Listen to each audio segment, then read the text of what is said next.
Umunsi wo ku cyumweru umunsi abantu bari bavuye gusenga hari ku itariki ya 6 z'ukwezi kwa gatandatu muri 2021 abantu baza kubona inkuru yari yabaye kimomo yashyizwe hanze n'ikinyamakuru bita Faster TV show ivuga ko ngo umuhanzi umuririmbyi w'indirimbo zihimbaza Imana umuramyi umwanditsi w'indirimbo zihimbaza Imana umubwiriza butumwa cyangwa se uwo Apotre Masasu yise isoko idakama y'umunezero MBONYI yitabye Imana. Byaje ari igihe mu mwaka wari wabanje muri 2020 hari humvikanye inkuru n'ubundi y'umuntu waririmbaga indirimbo zihimbaza Imana Kizito Mihigo nawe wari yitabye Imana aguye muri cell iremera aho yarafungiye. Ariko nanone muri uwo mwaka nibwo urupfu rwa Tishime Joshua abantu bazi nka Jepoli nawe yaramaze kwitaba Imana. Icyo gihe abantu babyumvise mu buryo bwihuse cyane bati MBONYI yitabye Imana. Icyakora mu masaha make yaje gukurikiraho MBONYI yaje kwandika ku rubuga rwe rwa Instagram ndetse na Twitter imbuga zose akoresha avuga ko ati ntago byari bikwiriye kuko abyitawe yabyise business z'amaviews kandi koko byari byo. Ndetse mu masaha yaje gukurikira ubwo umuvugizi w'urwego rw'ubugizi cya REB Murangira Bitsi yari kuri televiziyo Rwanda mu kiganiro cyaramutse Rwanda yaje kwihanganisha MBONYI ndetse avuga ko abo bantu bagiye gukurikirana. Ariko MBONYI Kamena muri 2021 babitse MBONYI ko yitabye Imana. Kamena back ku itariki ya 30 muri 2015 rwari yaciye hafi imyaka 6 MBONYI yakoze igitaramo rurangiranwa umuntu yavuga ko cyari cyo gitaramo cya mbere muri cyari cyo gitaramo muri iyo myaka guhera muri iyo myaka ya gospel kwiza muri 2015 cyari cyo gitaramo cya mbere cyari kirenze ubwenge bwa muntu cyari kibaye cyari gitaramo cyabereye muri Serena. Ariko icyo gihe n'ubundi polisi yaraje ihurujwe n'abantu bitewe nuko abantu barateguye igitaramo cya MBONYI ashobora kuba yenda tarananabizi ko ibyo bintu byakozwe harimo uburiganya ndetse bivugwa ko ari abantu bamwe bashobora kuba baramitsaho muri yombi icyo gihe ndetse bikavuga ko MBONYI hari amafaranga icyo gihe ngo yariwe kuri icyo gitaramo cya 2015. MBONYI nyuma yaho muri 2017 yaje gukora none igitaramo agikora muri Camp Kigali ariko uwo yita cyangwa se twakwita papa we mu mwuka Apotre Masasu Joshua ntabwo yitabiriye icyo gitaramo. Byari bizwi neza ko muri iyo minsi abahanzi benshi basengeraga kwa Apotre Masasu barimo ba Patient Bizimana n'abandi yo bakoraga ibiterane cyangwa se ibitaramo Masasu yarazaga akabwiriza. Ndetse no mu gitaramo cyari cyabanje cya MBONYI muri 2015 Masasu yarabwirije ndetse arangije mubatiza irindi zina aramubwira ngo uri soko y'ibyisha uri soko y'umugisha n'umunezero kandi amubwira ibintu atazarenga kugira ngo azagume ku gicaniro. Amubwira ko atazajya kure yo gusenga, amubwira ko ibyo azakora kugira ngo azakomeze ari umuhanzi w'icyamamare akomeze kwamamara. Ariko ibyaje gutungura abantu muri 2017 ntabwo yizitabira icyo gitaramo, ntabwo yizitabira igitaramo cya MBONYI yakorewe muri Camp Kigali. Ariko noneho muri icyo gitaramo hagaragayemo ibintu byinshi MBONYI yarazanye mu buryo bwa gospel abantu batari bamenyereye. MBONYI yaragaragiwe n'amabonsa abangaba bacunga abahanzi b'ibyamamare ariko muri secular ni ibintu bitari bimenyerewe cyane mu Rwanda, ariko no ku bahanzi ba secular bakunda kubikoresha ntabwo byari bimenyerewe. Ariko MBONYI yarabikoresheje nk'umuririmbyi uhirimbira indirimbo zihimbaza Imana yajya ku rubyiniro ukabona amabonsa ahagaze gutya ibintu birabatungura cyane. MBONYI niwe muntu wari wazanye nanone kuba yakwambara nk'abantu bo muri secular. Uzi ko abantu bo muri gospel akenshi bajya kuririmba uretse Serge yenda abantu banatibyaga bakavuga ngo nuko yabuze patrozi mukure ko ari mugufi, ariko abandi abenshi ba Patient Bizimana bande bagendaga amakoti wasangaga umuhanzi wese ufite igitaramo akenshi ibintu by'ikote sinzi. Ariko MBONYI yaje akuraho ako gahigo. Ibyo ngibyo byarabaye MBONYI nyuma y'icyo gitaramo Apotre Masasu atanabwirijemo MBONYI yahise kubita imyaka 5 adakora igitaramo. Muri 2022 nibwo ngiye gukora igitaramo nacyo cyaje kwitabirwa ku rwego rwo hejuru muri BK Arena ndetse iranuzura. Ariko noneho muri album yarazanye nshyashya uhereye kuzo yabanje kuri album ya mbere yabanje ukagira kuri album ya kabiri ya launchinze muri 2017 ariyo Intashyo. Abantu indirimbo ntabwo bari bakazikunze cyane nkuko bari bakunze indirimbo za mbere. Urebye views yagiraga cyangwa se traffic yagiraga kuri chaîne ya YouTube yari itangiye kugenda ijya hasi. Nibwo yaje kuvuga ati ariko ngomba kutangira gukora indirimbo ziri ku rwego international, akora indirimbo z'icyongereza. Israel Mbonyi mind ye yari yo gukora indirimbo z'icyongereza gifaransa n'iki niyo byo byari mu bitekerezo bye. Ariko umuntu witwa Papi Clever na Dorcas abangaba bihebeye indirimbo zo mu gitabo baje gukora indirimbo zo mu Giswahili bagiriwe inama n'umuntu witwa uriya musore bakorana bambwiye ati ariko mushaka gukora n'indirimbo zo mu Giswahili cyane ko izi ndirimbo zo mu bitabo inyinshi mwarazikoze ahubwo mutangire muzikore ama version y'icyongereza y'Igiswahili. Baje gukora version z'Igiswahili ariko indirimbo yabo yitwa Ameniweka Uhuru iza kuba trend cyane. Nibwo Israel Mbonyi baje kumwegera nawe arabegera ndetse aravuga ati ariko uko mbona indirimbo zanyu ninde wabandi kuko Israel Mbonyi ntago zikandika Igiswahili. Barakimwandikiye noneho ya ndirimbo ya Ameniweka yari mi trendinga. Israel Mbonyi nawe itavuga ati reka nkore Igiswahili. Nibwo yaje gukora indirimbo zirimo za na SIRI ziri kuri album yitwa nk'umusirikare. Aravuga ati reka nkora akaririmbo kamwe k'Igiswahili ndebe ko bizagenda. Yikoze mu buryo icyo twita ngo ni kujya live kugira ngo arebe ko ibintu bizagenda. Ariko ya ndirimbo rayifata bayimupiningira muri Ameniweka Uhuru. Zari indirimbo z'abanyarwanda zose zagomba kugenda. Ameniweka Uhuru ihita iha trend indirimbo yitwa ni Nasiri. Ariko ni Nasiri kuko yari indirimbo ari y'umuntu nyine yiririmbiye atari ko ngo niyo mu gitabo kuko zira ndirimbo za ba Papi Clever inyinshi nizo mu bitabo yenda abantu baba basanzwe banazizi. Ariko noneho ni Nasiri yari indirimbo y'umuntu umwe byahise bituma abantu bayikunda kurenza Ameniweka Uhuru pe. Ariko kuri traffic yahaga indi navuga ngo traffic Ameniweka Uhuru niyo yahaga traffic indirimbo ya Israel Mbonyi. Indirimbo iragenda irazamuka, imaze kuzamuka Israel Mbonyi nibwo ahise abona ko aho ngaho hari isoko ahita avuga ngo reka shaka umuntu unyandikira album y'indirimbo z'Igiswahili. Ni nabwo umusore yaje kuba icyamamare.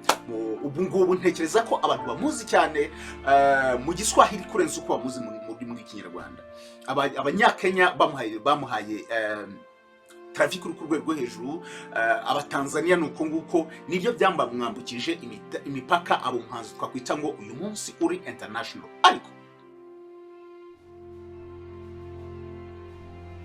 byagenze bite ngo bamwe mu bantu bagiye bafasha Israel Mbonyi yaba abamuteguriye concert ya mbere abamufashije ku trendingisha indirimbo nubwo ubwazo zari ikinya ariko hari abantu bazicuruje icyo gihe. Ndibuka muri concert ya mbere muri 2015 hari akazi kanini kakozwe n'abantu barimo Urugero Family n'abandi ndetse biza kugera inyuma umuntu witwa Apotre Masasu wanamusengeye akamubatiza izina ntabwo kigaragara mu concert ye.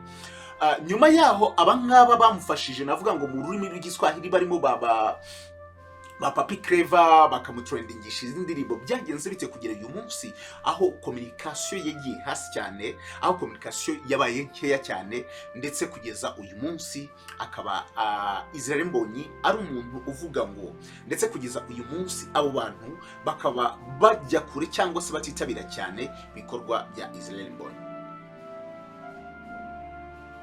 Reka turebe uko ibi bintu byose byaje.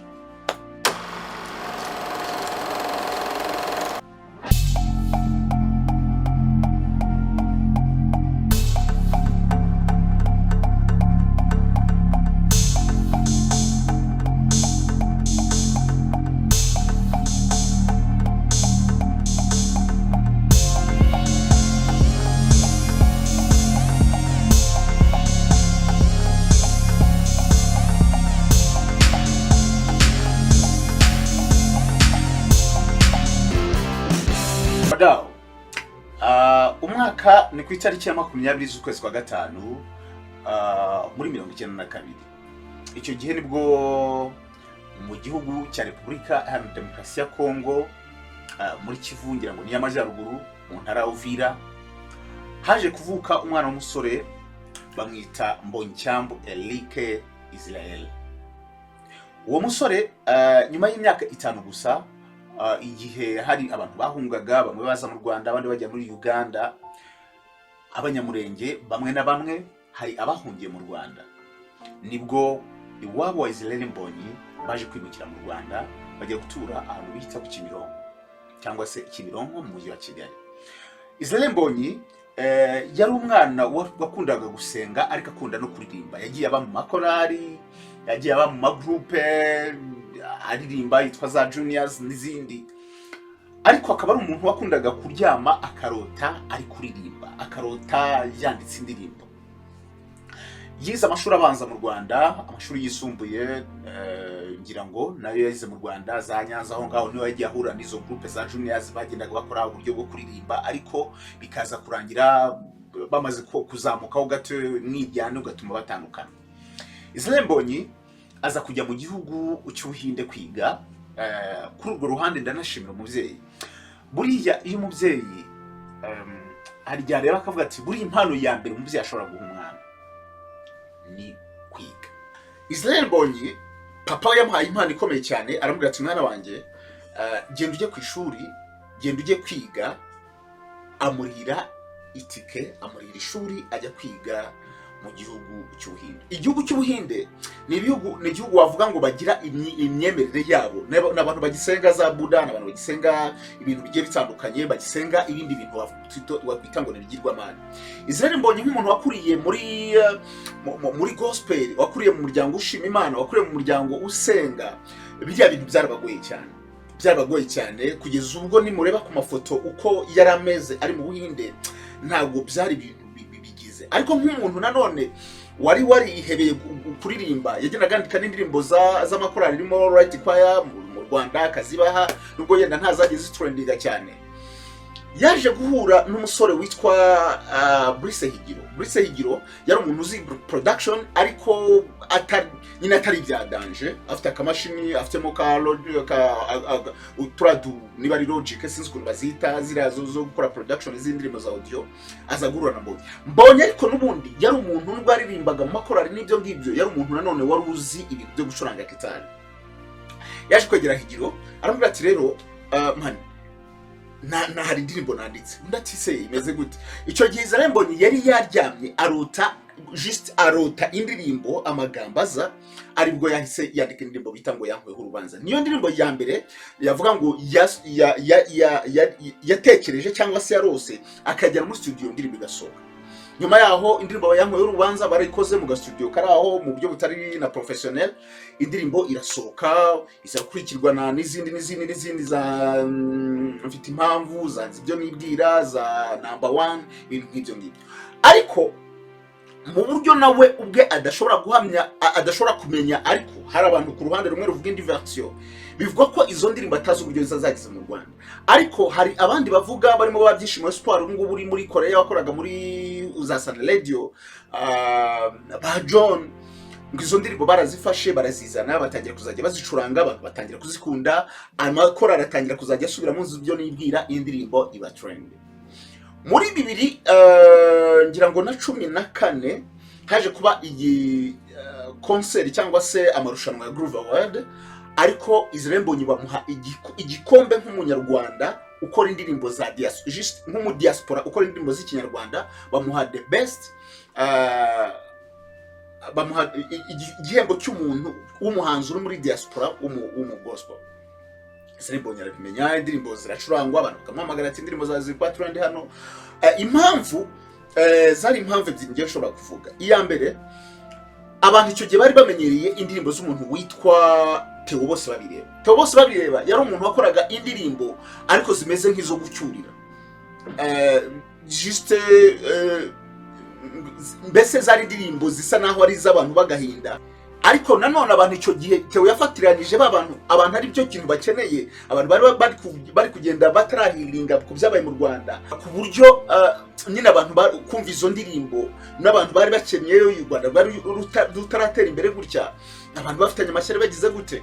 Mbese zari indirimbo umuntu witwa Theo Bose Babireba barafatiranije abanyarwanda barazikunda. Ariko noneho Israel Mbonyi we yaje muri ritme, noneho abanyarwanda bari kugenda bava muri bya bihe bya za ndirimbo za Theo Bose Babireba yatangiye muri 2010 sinzi n'iki agiye muri aza abanyarwanda bari kugenda babisohokamo, ariko batangiye gukunda indirimbo za Serge Iyamuremye, za Rine Gahongayire, za Patient Bizimana, gutyo za ndirimbo noneho zo kuramya no guhimbaza Imana.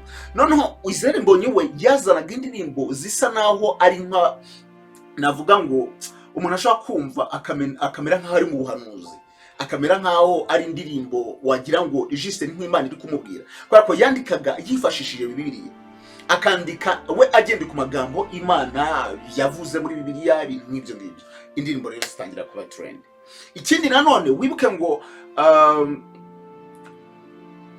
sinzi ukuntu nabivuga, abantu basenga cyane, abantu bari batangiye kujya mu bihe navuga ngo nibyo gusenga cyane. Hari amatorero menshi asa naho atangiye kwikora atari muri ADPR, harimo za restoration, harimo za Zone Temple n'ayandi. Noneho bakeneye za ndirimbo kuruta uko bakeneye indirimbo zo mu bitabo.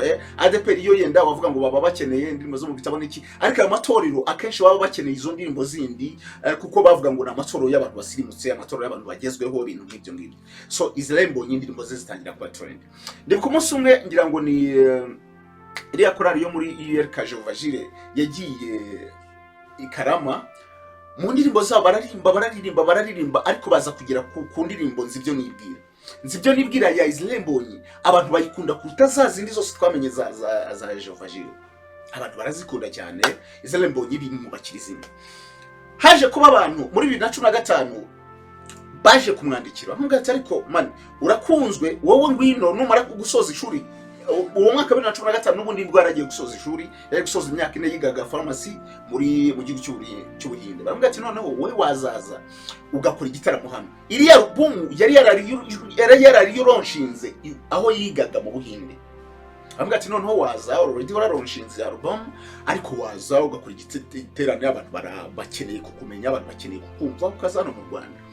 Mbonyi yumva deal, ariko kuko nta bantu yari afite, nta muntu muhagarariye uretse yenda ababyeyi be yari afite, abantu bazi gutegura ibitaramo, ntabwo yarazi uko mu Rwanda ibintu byenda bimeze, havuye atari ya mustar, nta bitaramo yari yigeze yitabira, nta kira, ahubwo ati okay abibashyira mu ntoki. Ngira ngo ni mu kwezi kwa 4 niba atari kwa 5, Israel Mbonyi yaranditse Kanombe. Amaze kugira Kanombe yatunguwe no kubona abantu baje kumureba. Harimo abanyamakuru, harimo uretse ababyeyi be na famille, ariko abandi bari abanyamakuru, abantu bo kwa APOTRE Masasu, bose abo kwa APOTRE Masasu bari baje actually. Impamvu bari baje no kubera iki? Uriya mwana yaravuye mu Buhinde kandi ameze nkaho ari imari, abantu bamukeneye. Yaravuga ati ibyo aribyo byose uyu muhanzi ngeri cyo ntekereza. Masasu kavuga ati uyu muhanzi naza nubwo yenda asanzwe asengera mu itorero ryanjye, ariko ashobora kuza bakamujyana muri iri torero, kandi yabahombye abantu of course, kuko hari abantu bakunda Israel Mbonyi kumva ngo ari gusengera muri iri torero, bakaba bamusangayo.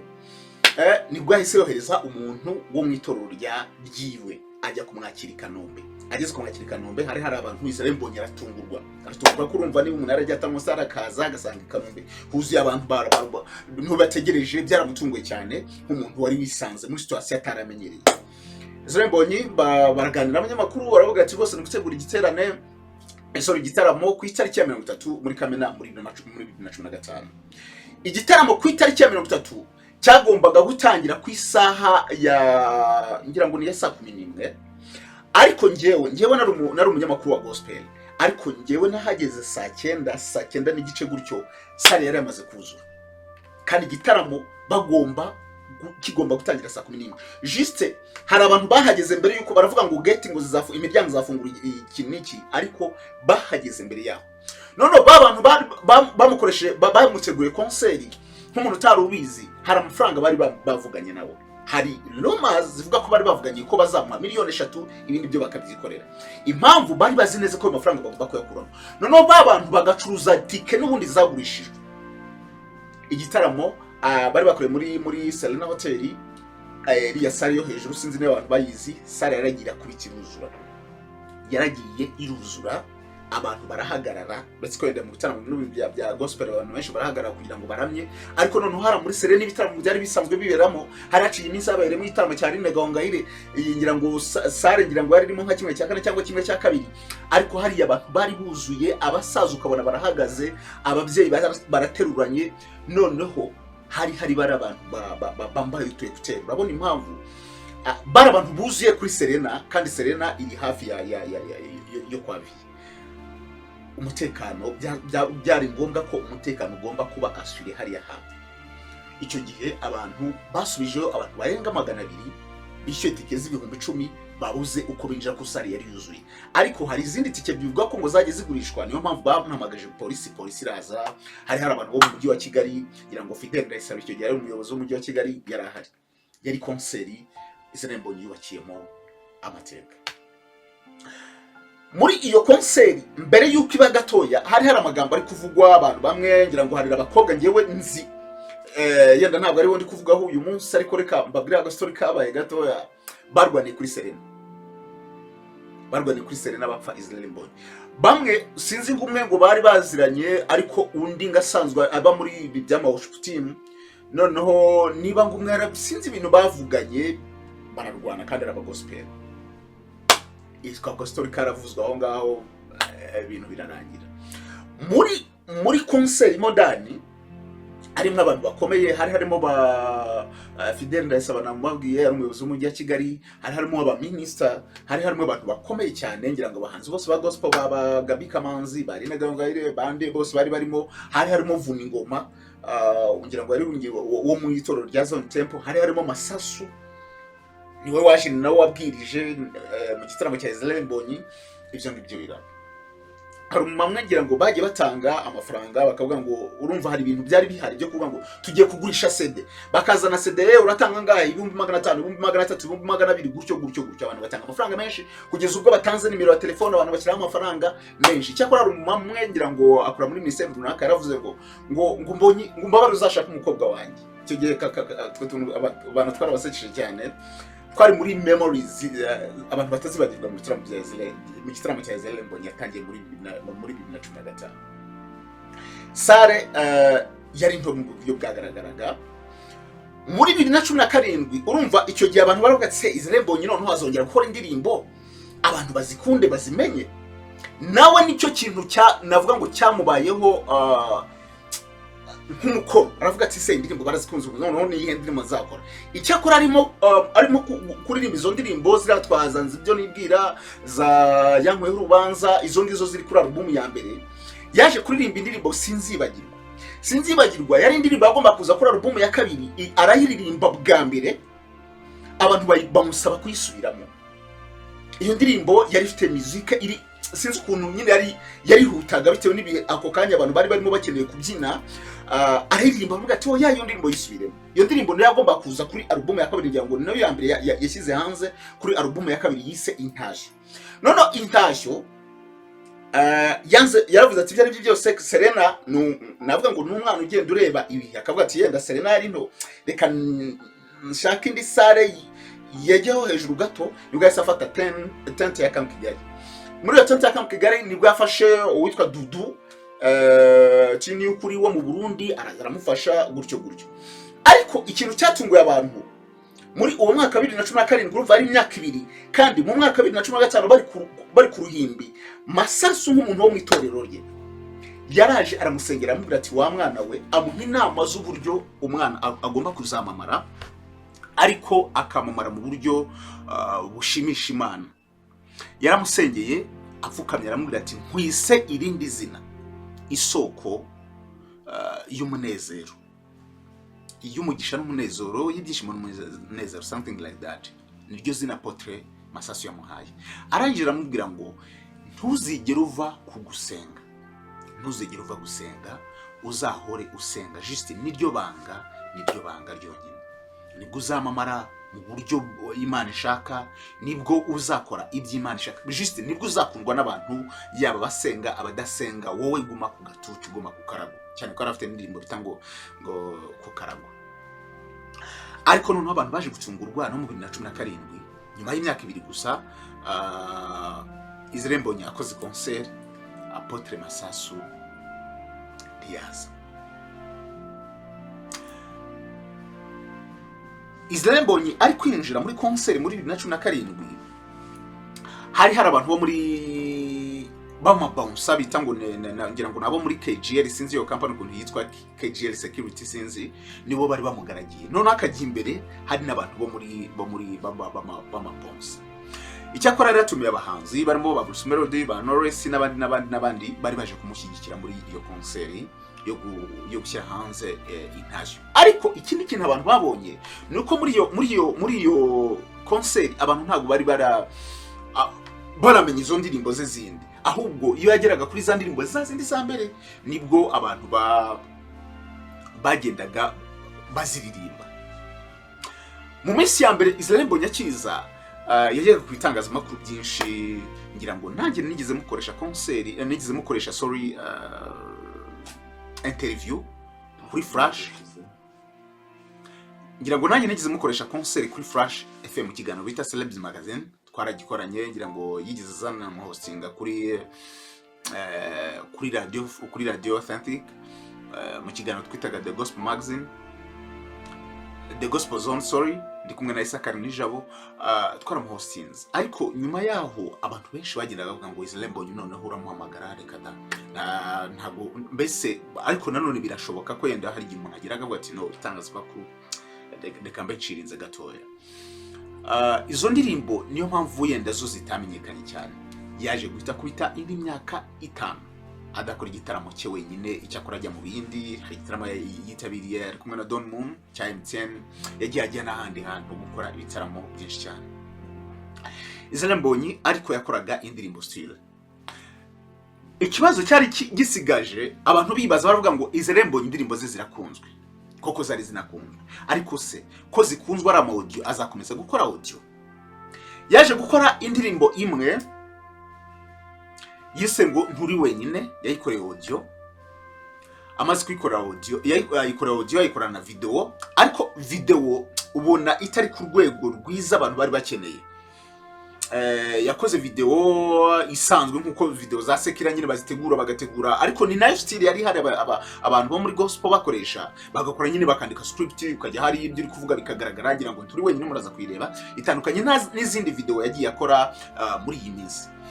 Nyuma yaho Israel Mbonyi icyambere yari umuntu wari warize hanze, ikindi yari umuramyi wavuga ngo ubifatanye no gusenga, ikindi yari umuntu usoma ibihe nabibabwiye. Yaje kureba abandi bantu bakora nk'ibye baba Nigeria kuri indirimbo zo kuramya no guhimbaza Imana, abona ikintu kimworoheye aruko azajya akora concert yo mu gitaramo nka kuriya nyine izi video zose muzibona.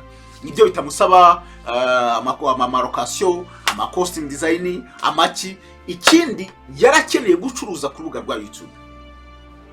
Urubuga rwa YouTube rwari rutangiye gucuruza muri 2019 na 2018, ngira ngo nibwo abantu bose bari bamaze guhumuka bavuga ati YouTube iri guhemba amafaranga. Aravuga ati noneho ngomba kuzajya nkora indirimbo zirenze iminota 8.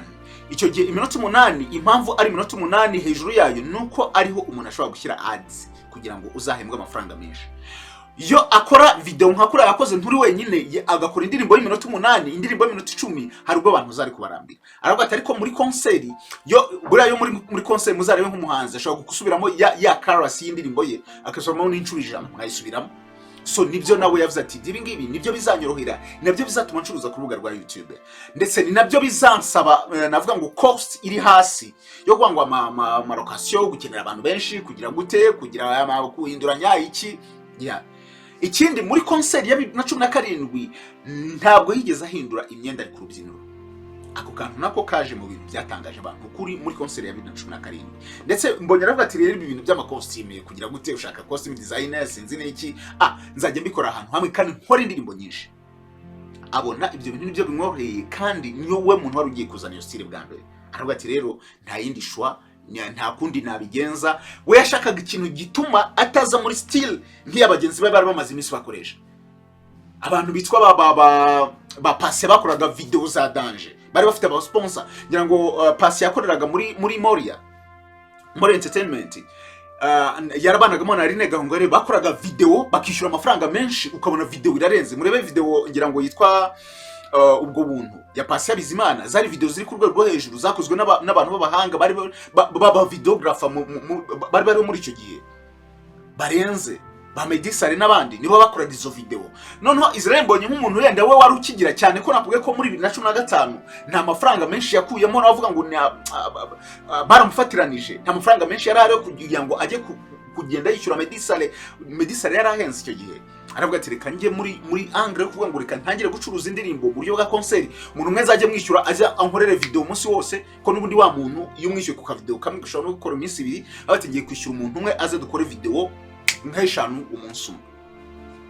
Aba ari uko abigenza. Ngira ngo iya mbere ngira ngo nibaho yakoze, I think so, no mbwira niba ari mbwira banza ariyo yahereyeho ahita azamura iminota. Ikindi bazikora ari nyinshi, ariko bivuga ko muri ziriya ndirimbo zasohotse bwa mbere zisa n'izamuhenze, kuko bwari uburyo bwo yarabitangiye bakora live, ariko bivuga ko ari ibintu byamuhenze cyane.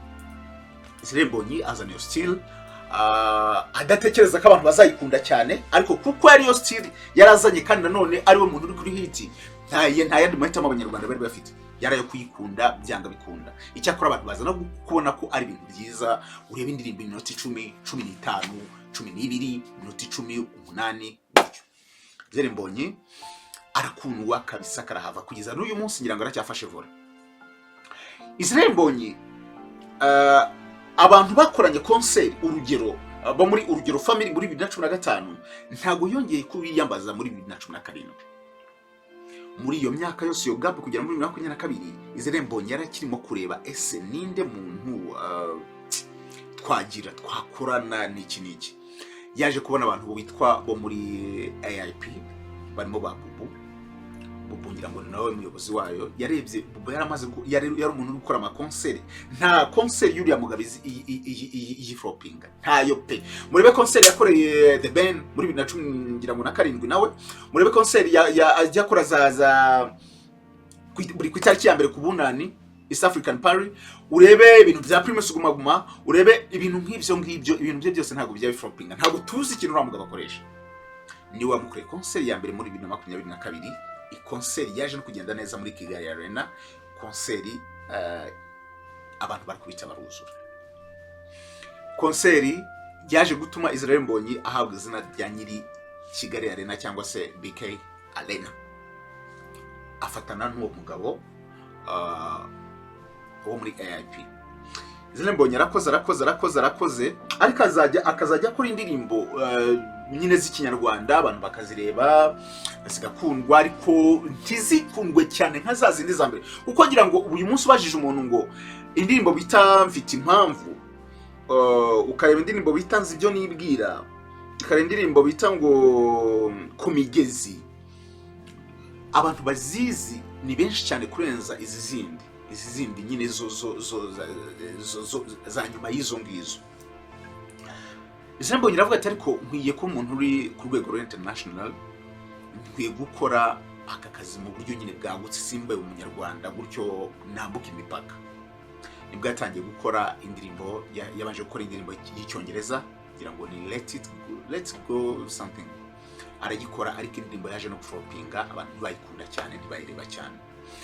Muri icyo gihe muri za 2000 ngira ngo na 22 zishyira na 3 nibwo abantu bitwa Papi Clever nabo batangiye bakora, Papi Clever na n'umugore we Dorcas nibwo batangiye bakora indirimbo bikora indirimbo zo mu bitabo. Abantu bose barabizi, batangiye kuvuga ati izi ndirimbo turazikora zo mu bitabo, ariko ko zigiye kurangira buri zirabaze. Ngira zina ndirimbo ngira ngo hari indirimbo zo gushimisha n'izagakiza zirabaze nyine. Ati wafata izi ndirimbo noneho tukazishyira mu zindi ndimi. Bo bahita bavuga ngo reka duhere mu ndimi zitwegereye. Ndimi bagomba guhera aho zibegereye. Of course Nyarwanda barundi baracyumva, hari n'abagande baki bacyumva, ntabwo bari gukora mu Kigande ngo bari gukora abagande. Ururimi rwari rubegereye byibura bavuga ngo jya ku international cyari Giswahili. Kandi bazifashe bazishyira mu Giswahili cyane ko byari binaboroheye kugenda babona indirimbo izo ngizo zo mu gitabo ariko zo mu Giswahili.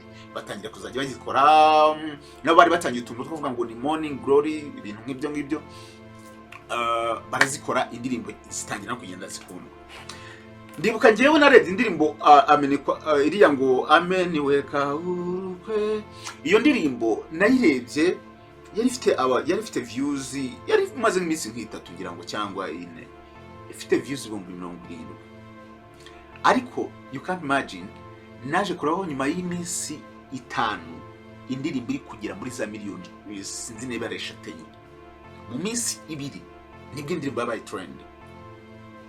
Imaze kuba trend kuko abantu bose of course bari mu isoko.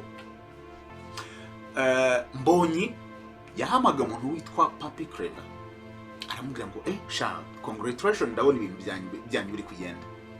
Baramubwira ati ni Imana, urumva niki, ni Imana, ibintu bimwe biragenda neza. Ati none Mbonyi we kuko ari umuntu udakora indirimbo zo mu gitabo, yese avuga ati byari byose iri soko rishobora kuba riri kugenda. Urumva yaratangiye kuvuga ngo abanza abe international, ariko ahita yipasa baro ndende atangira gukora icyongereza, ariko abandi bo bahera gake gake kuvuga ngo reka tubanze dufate by'i West Africa, tuzava West Africa yenda tugenda tuzamuka. Mbonyi we yarise azamukira rimwe na rizima avuga ati ibya West Africa reka bivemo, reka ngiye ku rwego rw'isi. Ariko abona aho ngaho yaragiye kure, ahita agaruka inyuma aravuga ati none ninde muntu wanyandikira indirimbo z'Iswahili? Cya Giswahili Mbonyi aririmba ni Giswahili cyo twita ngo ni Swahili sanifu, ni Swahili cy'Itanzania. Mbonyi ntabwo azi Swahili cy'Itanzania neza. Ubu uyu munsi yandatangiye kukimara, ariko icyo gihe kuri akuntu yandika indirimbo ntabwo wavuga ngo ntabwo ari umuntu n'umwanditsi mwiza. N'umwanditsi mwiza mu ndirimbo z'ikinyarwanda, ariko ntabwo ari umwanditsi mwiza mu ndirimbo z'Igiswahili. Ashobora kwandika mu kinyarwanda akabwira umuntu ati translate ngiro yinshyire mu Giswahili. Ibyo nibyo byabaye.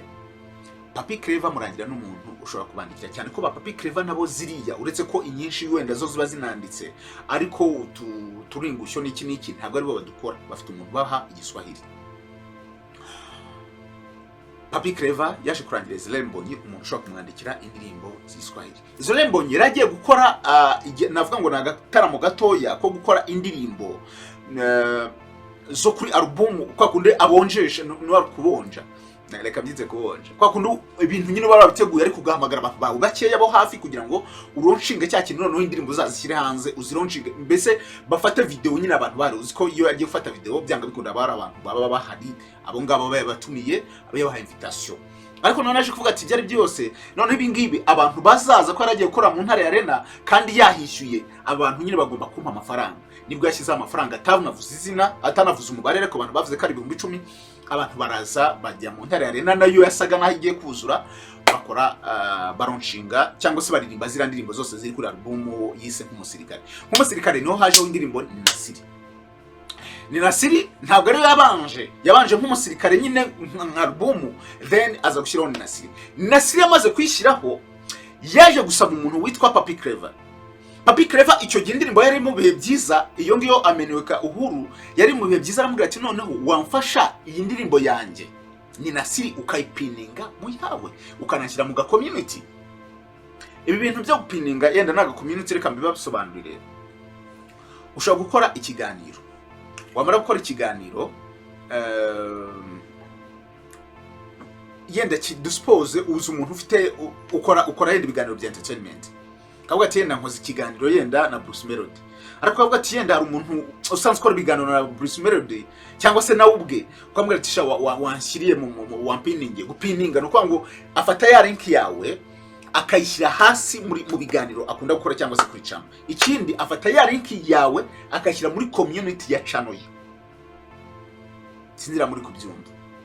None yamara kwishyira muri ya link ya channel ye, babantu bakurikira bya bintu bye bahita babona, nubundi bahita babona message. Community kintu ivuze muri YouTube channel abameze nk'ubaye uhaye umuntu message inbox, ngo wa muntu arayakira agahita babona ko ari nka message umugize. Noneho yasanzwe kurikirana ibintu byawe ahita afungura atanarebye iyo message ari yiye. Ikindi iyo ndirimbo amenyuka uhuru yari indirimbo y'umunyarwanda iri ku trendinga, nubundi aricyo twita ngo ni next yagomba kuza Israel Mbonyi, kubera ko nubundi zari indirimbo z'abanyarwanda, umunyarwanda umwe yakize hariya, noneho ku buryo iyi style commendinga ya yindi y'ubundi. Nukuvuga ngo indirimbo ameneweka uhuru niyo navuga ngo yahaye push indirimbo ni na SIRI ya Israel Mbonyi. Ariko noneho indirimbo ni na SIRI uyu munsi niyo iridinze kuri views ugeranije na ameneweka uhuru. Kubera iki? Kubera ko iyo ndirimbo ameneweka uhuru byasaga naho ari indirimbo abantu bari basanzwe bazi ko ni indirimbo zo mu gitabo. Zira ndirimbo uretse ko yenda baziririmba mu bundi buryo ukumva ziraryoshye, ariko ni indirimbo ziba ziri mu gitabo, nta kintu bahinduramo, ahubwo nyine bashyiramo ya majwi meza, musiko baririmba amajwi meza cyane, ukumva indirimbo araryoshye. Noneho ni na SIRI yari indirimbo y'umuhanzi yiyandikiye. Nuvuga ngo byagombaga ko abantu bayikunda cyane kuruta ameneweka uhuru, kuko ameneweka uhuru abantu bari basanzwe bayizi. Ariko noneho ni na SIRI yari indirimbo y'umuntu umwe kandi yiyandikiye, nyine ari indirimbo nshyashya, indirimbo yaje guhita itambuka ya Papi Clever. Mbonyi abonye ko iryo soko rimaze kuzamuka, yasabwa ati reka nkore noneho album y'indirimbo z'Igiswahili. Arazikora ndetse afata na za zindi ze zari zisanzwe agenda azishyira mu Giswahili. Mbonyi flag y'u Rwanda ahita izamura muri East Africa, cyane cyane mu gihugu cya Kenya. Abanyakenya barareka mbabwira ikintu kimwe, abanyakenya ni abantu basenga ku rwego udashobora kumva. Abanyarwanda turasenga baravuga ngo Imana yiri bahandi gataha u Rwanda, ariko abanyakenya basenga kurenza. Abanyakenya bagira ibintu bita ngo na mashrine. Shrine no kuvuga ni ubutayu, ngira ngo yenda mu Rwanda ubutayu ngira ngo baranaruciye, ariko bo baracyagira ibintu bita ngo ubutayu. Hari icyo bita ngo ni harano bita muze kuhabaza bita ngo ni Kitengera, bagira ngo Prayer Mountain. Aho hantu ni umuntu wafashe umusozi nk'uko avuga yenda dufate nka Gikondo yose, ahubaka ibyumba n'insengero n'iki abantu bagiye gusenga gusa. Ikintu wishyura ni kimwe gusa, wishyura amafaranga 100 ku ijoro. Nuvuga ngo wagiyeyo mu gitondo uri butahe nimugoroba nta kintu wishyura, ariko yo uri burare burukuraye wishyura igiceri cy'ijana. Amafaranga 100 wishyura kubera iki? Kora ko yuraye baguha aho uryama, baguha matera, baguha mu gitondo bakaguha isabune ukaraba n'amazi, mufata n'amazi ashyushye, baguha amazi ashyushye. Ari umuntu tubatekera amazi ashyushye, iyo wazanye isukari baguha amazi ashyushye ugakorogamo ukayukana. Iryo jana niryo urumva byanga bikunda bishyura amazi ya leta, nizo matera kugira ngo wenda niza nasaza bazagura izindi, kandi ariko nanone urumva ko ijana ridahuye nako gaciro. Noneho rero hari umuntu ujyayo umuntu akamara y'amezi 6 ariyo gusa cyangwa se umwaka ariyo ari gusenga, kugira ngo wumve urwego abanyakenya basengaho. Ikindi abahanzi bose uzabona muri Kenya bagafasha abastari bose babanje muri gospel. Bahati Kiyoko ubu ngubu ngira ngo ni umugospel urenze, ni umuntu umusekira urenze cyane mu gihugu cya Kenya. Ngira ngo afite n'indirimbo yakoranye na Bruce Melody, mbese ari mu buhanzi bafite vora mu gihugu cya Kenya mu ndirimbo z'isi, navuga ngo ni sekira. Ariko muramwibuka yaje muri Groove Award, yari umusekira muri 2014 na 2016 ngira ngo yaraje, baramutumiye nk'umuntu nyine waroje gufungura Groove Award. Groove Award iyo ngiyo tuvuga yavuye muri Kenya, y'abanyakenya. Dominique Nike ngira ngo turamwibuka yagiye gufata igihembo cya Groove Award muri Kenya. So Kenya ni igihugu navuga ngo ibintu by'Imana biri ku rwego rwo hejuru. Iyo bamaze gufata Kenya muri South Africa muri gospel, menya ko aho hantu ugiye kuharira mpaka.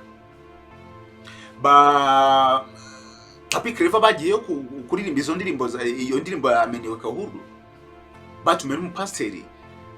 Mbese n'abantu ibintu bya gospel bizamuka bitrendinga cyane kurenza. Noneho bikagera uyu munsi bafite perezida wabo, umudamu we ni umuntu usenga cyane, bamwita Rachel cyangwa se bamwita Mama Rachel. Ni umuntu usenga cyane, muzanamureba nta bintu by'amawigi ujya muri salon n'iki, ifite akarasatsi kanaterere nk'umuntu wa DPL. Israel Mbonyi bivuga ko amaze gutrendinga, amaze kuzamuka cyane muri Kenya. Habaye haraba abagabo babiri b'abanyamurenge baba mu gihugu cya Kenya bateguye baravuga ati ibyo byose Israel Mbonyi ko atangiye gutrendinga, deka tumuhe offre, tumutegure concert, we tumwishyura amafaranga ye.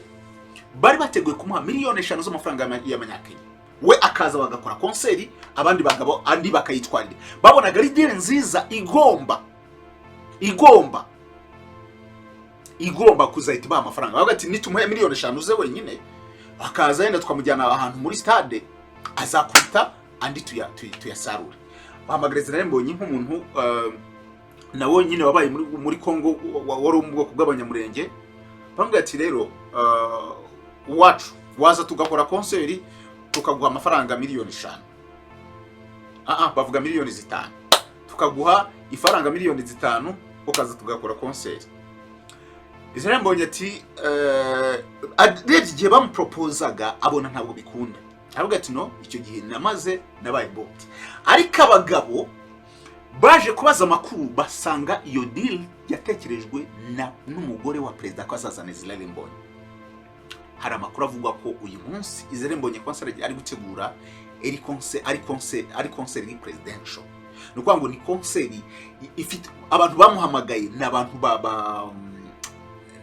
bari hafi ya Mama Rachel. Bavuze ati umusore reka tumuzane ni business, bamuha amafaranga runaka azaza akora concert. Ngira ngo bafite concert ni ngira muri Kanama cyangwa Kamena sinzi aho ngaho muri ayo mezi ku itariki 22 niba nararebye neza muri kuri kalendari. So bivuga ko rero iyo concert ari icyo twita concert presidential yahamagawe. Uyu munsi Israel Mbonyi ari mu bantu babahanzi bafite amafaranga mu gihugu cy'u Rwanda, ariko ni umuntu utajya gukora ibintu by'amashow avuga ngo ati gutwara Range Rover, nubatse iki, mfite iki, ngiye kugira gutya. Ni wa muntu uba nyine ari umuntu uraho ngaho ubona n'ubundi yicire bugufi n'ubundi. Ariko akaba ari umuntu nanone uvuga ko mu bantu baba gospel, abahanzi baba gospel bo mu Rwanda batamwishyikiraho cyane. Benshi babifuza kuba bakorana concert nawe, bakorana indirimbo, ariko ngo Israel Mbonyi ni umuntu ugoye kubijyanye no gukorana indirimbo, ni umuntu ugoye kubijyanye no gukorana concert. Kuko yuri umuhanzi wa gospel ukamwaproach ukamubwira ati muvandimwe gira gutya, araguhenda bikomeye. Ndetse bikavuga ko uyu munsi ari umuntu utakivugana cyane bigiye kure n'umuntu witwa Apotre Masasu. Kubera iki? Masasu yikuye mu bintu bya Israel Mbonyi kubera ko Masasu ari mu bantu b'abakozi b'Imana utazumva mu bindi bintu byo ku ruhande. Sinzi harabuzumva imyuka mibi mbese ibintu nk'ibyo ngibyo ayo bakoze bitangaza bagize gute. Apotre Masasu ni wa muntu ugendana na Bibiliya. Hari ibintu byaje byo kuvuga ngo Bibiliya mu Rwanda, ngira ngo umuryango nawe yararurimo. Icyo gihe bakoreye inama yabyo, ngira ngo ni muri ari hoteli iri hara kuri peage, bavuga ngo ni ya Catholique iri gutya, sinibuka izina ryayo. Icyo gihe nari ndiyo. Apotre ni wa muntu uvuga ngo izi Bibiliya tugendera muri telefone we nta nubwo azemera. Aravuga ngo nivyo biranoroshye, ariko Bibiliya ni ya yindi. Ati zo muri telefone ziba zareditinzwe, zarashyize mu tuntu mutwo ngutu. No muntu rero yo abonye nyine hari ibintu biri kumusiga ababiretse. Bivuga ko rero Israel Mbonyi ari umuntu wikuye mu bintu by'amatorero. Israel Mbonyi yigeze kuvuga ngo ntabwo ari umuntu w'itorero runaka. Hariho hose bajya bavuga ati Israel Mbonyi aririmba muri ADPR, Israel Mbonyi aravuga ati rwose njye ahantu hose, why not? So ni umuntu rero utagenda mu bintu by'amatorero ugize gute.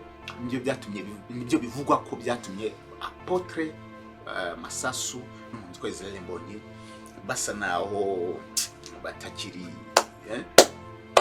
bitakimeze neza cyane. Ikindi urwego ibitaramo bya gospel byabagaho mu Rwanda byanga bikunda byabaga bifite umuntu uza kubwirizamo, ariko ngo byageze ku rwego Israel Mbonyi we ibintu byo kubwiriza mu biterane bye abikuramo. Ku ruhande rumwe abantu bavuga ati nibyo ni na sawa, ariko ku rundi ruhande bati ntabwo ari byo. Ku ruhande rumwe abantu bavuga ati uyu muntu yaje kureba concert ntabwo baje mu rusengero, abaje muri concert nyine. Israel Mbonyi yubahirije yumvise ibitekerezo by'abantu abafana. Bavuga ati nge niba namaraje muri concert, mbaraje muri concert. Ntabwo manaje kubwiriza, urumva pastor agafata isaha ari kubwiriza ati nakabaye musanga niba nshaka ijambo ry'Imana nzu urusengero rwaho ruba nakabaye njya mu rusengero. ariko ku rundi ruhande rw'abantu bavuga ati abantu bavuga ngo basenga Imana bavuga ati ibintu byo kubwiriza cyangwa se umuhanzi uri indirimbo zimbaza Imana nibwiriza gutumwa. Niba ari bwiriza gutumwa ni byiza ko nyine habaho no kubwiriza ijambo ry'Imana. So Israel Mbonyi rero ibintu byo kubwiriza mu biterane bye asa n'uwagiye abigenderaho kure gakeya, ari nabyo bituma hari abakozi b'Imana nyine batamwisangaho cyane, bigatuma n'abandi bahanzi bo muri gospel basa naho bamutinya kubera ikikora ko asa n'umuntu ugoye kugira ngo icyambere yenda nanjye ushobora kumwumva ku ruhande rumwe, ni izina riremereye. Uyu munsi ni izina riremereye, yenda kugira ngo waguhe collabo of course ugomba kwishyura, ariko mu kiganiro yagiranye na Inyarwanda kiri mu Buhinde yaravuze ngo ntabwo azi. Barambaje ese urabona ibintu byo kwishyuza konseri uzajya ubikora? Aravuga ati icyo gihe arabihakanye. Icyakora ageze mu Rwanda aravuga ati ariko ati ababyishyuza ntabwo mbamwenga, nta nubwo mashima, ati kubera ko nanone umuntu aba yakoresheje imbaraga, aba yishyuye abantu yagize gute. Ariko uyu munsi bivuga ko nyine Israel Mbonyi uyu munsi Israel Mbonyi ni amafaranga. Muga ati dukora indirimbo nta mafaranga, hari budget ahita kubwira ati aya mafaranga niba yagira nayo ngaya, niba umbwira ati uzaza undirimbire mu rusengero naya ngaya, niba ugize gutya hari amafaranga nyine akubwira ati naya ngaya kugira ngo nze, kugira ngo ngire gute, naya ngaya. Ari byo bituma abantu baririmba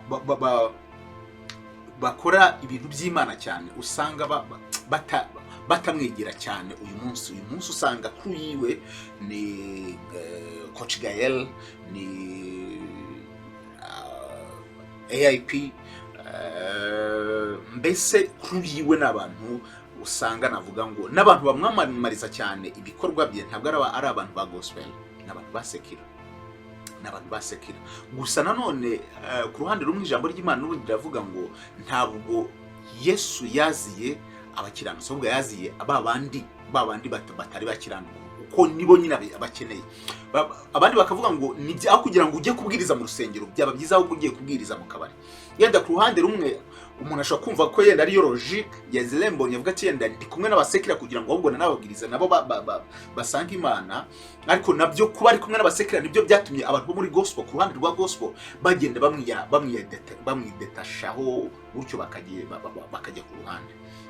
Ariko Israel Mbonyi nibyo byagiye bituma yenda abantu muri gospel bagenda bamujya kure, ariko nanone bigatuma ari umuntu uri gutera imbere. Bura gospel bura sekira nusanga nukora research yawe uzasanga ibinyamakuru bikora inkuru za entertainment cyangwa se za sekira ari byo binyamakuru bizwi, ari no mpamvu bahanzi ba entertainment abasekira aribo tuzi cyane kuruta ba gospel. Abasekira turabazi pe kubera ko bo bacuruza ahantu hose nta limite bagira, ariko usanga abantu bo mu ndirimbo zimbaza Imana bafite limite iyi hariya. Israel Mbonyi rero ni uwo nguwo uyu munsi ufashe vora y'umuziki, wanavuga ngo ni umuziki wose w'u Rwanda, kubera ko uyu munsi niwe muhanzi wa kabiri wujuje abasubscribers ibihumbi miliyoni ku rubuga rwa YouTube nyuma ya Meddy waje kujya muri secular muri gospel. So ntekereza ko atari kuvuga ngo ni ku ruhande rwa gospel, ahubwo ni ku ruhande rwose. Israel Mbonyi yigize umuhanzi w'umwaka, yahatanye na Bruce Melody n'abandi abo muhanzi w'umwaka. Niwe muntu uvuga ko ari gusinya ama contract arenze uyu munsi, niwe muntu uri gutumirwa mu bihugu byinshi, ngira ngo nta kwezi atabari mu gihugu runaka. Ajonde yari muri Belgium akora igitaramo i Bruxelles, hitabirwa na gitifu w'umujyi wa Bruxelles arakitabira. So no muntu uri kugenda rero afata azamuka cyane mu rwego umuntu atashidikanyaho. Nyuma ya Meddy ufite indirimbo yagize ngira ngo hafi miliyoni 90 nazi genda kukabaka ijana, Mbonyi niwe muntu wa kabiri ufite indirimbo yarebwe cyane ku rubuga rwa YouTube mu Banyarwanda. Ibyo rero bimugira umuhanzi utakiri gospel, ahubwo uri umuhanzi uri kondi y'u Rwanda. Ni umuhanzi wavuga ngo ni internationally, ariko wagiye uhura n'ibyo bintu byose nakubwiye, wagiye uhura n'ibyo byo kuba abantu bavuga bati reka tumwandike ko yapfuye kugira ngo babone views, wagiye uhura mbese wagiye uhura n'ibintu by'amagambo n'iki ngira ngo ejo muri mubwiye ko ibintu byamuvuzweho avuga ngo hari umukobwa bagiye kubana, hari umukobwa bagiye kugira gutya, ibintu yaje no guhakana, ariko bikavuga ko ari umuntu uyu munsi ufite girlfriend ndetse ashobora no kubatungura mu minsi mike akaba yamubereka utari wa wundi mwabonye. Ibintu bivugwa ni amagambo agenda avugwa impande n'impande kuri Israel Mbonyi cyangwa se Mbonyi cyambu. Reka rero tumwifurize ibihe byiza kandi akomeze afate ntarekure, akomeze azamure umuziki w'u Rwanda, akomeze azamure ibwizabutumwa, akomeze azamure flag y'u Rwanda mu bihugu bigiye bitandukanye, cyane cyane muri South Africa aho byararangiye, ahubwo akomeze azamure iyo flag ku rwego mpuzamahanga kugeza ubwo isi imenya ko mu Rwanda hari umuhanzi urimba indirimbo zihimbaza Imana. Nkuko uyu munsi ahantu hose ugiye muri Kenya ukavuga ngo umunyarwanda uzi Israel Mbonyi, bataba babikubaza Israel Mbonyi mbese ni icon, agiye kuba icon ya music, ariko nibyo ngibyo byagiye bimubaho abantu. Cyakora yenda abo bagiye batangirana usanga aribo benshi bagiye bamemukira, urumva nk'abo bantu batangiranye mu urugero hari bivuga ko aribo bamuriye amafaranga gutyo, ariko nanone nawe akaba umuntu nanone wirengagiza abantu batandukanye. Kwa none ngiye gusoza ikiganiro nta kibuzo. Umuntu witwa Brice Higiro wamukoreye album ya mbere ya number 1, bivuga ko yamutaye, haravuga ngo yamutaye inyuma. Hari n'umusore bakoranye indirimbo bita ngo Agasambi w'umuraperi, izina rye ntabwo ngibuka neza, ariko nawe bivuga ko yamutaye iriya hirya. Nibyo rero bigenda bivuga kuri Israel Mbonyi. Gusa nk'ibyo nagiye mvuga yenda bya APOTRE MASASU kuba ataritabeye concert bye, ari byo yagiye bivugwaho, ari nayo video nza kubashyiramo mu kanya kugira ngo mwumve icyo gihe yabivuzeho. Bamubajije ku bintu byose, yasobanura ibintu byose byabaye muri 2017. Uwo ni Israel Mbonyi. Ndabashimiye, reka mbifurize ibihe byiza no gukomeza kubana n'Imana ndetse mukomeza kuba mu gihugu kimeze neza. Mbibutsa ko ku itariki ya 15 twese ni gutya tukagenda kwihitiramo umusaza, intore zirusha intambwe, tugakomeza kwiyubakira u Rwanda. Ndabashimiye, mugire ibihe byiza.